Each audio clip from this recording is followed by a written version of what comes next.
นอนสาหลารับตาพอสิกอมเจ้านอนหลาพอก็ส้มซืนเจ้านอนตื่นพอสิให้กินนมเจ้ากิ้งกลมจงฟังความพอบอฮักเจ้าเหมือนดังดวงตาบ่ฮักษาบ่ให้เดือดร้อนนอนสาถอนเจ้าอยาพาโลบาดเจ้าตัวเป็นนมเป็นเท้ายาหารหาวขาเนื้อเบื่อปลา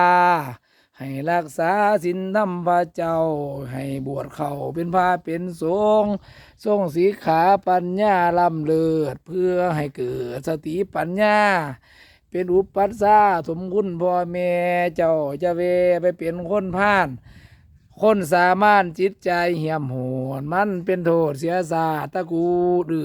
อละหือนอนซาบักหลานอนซา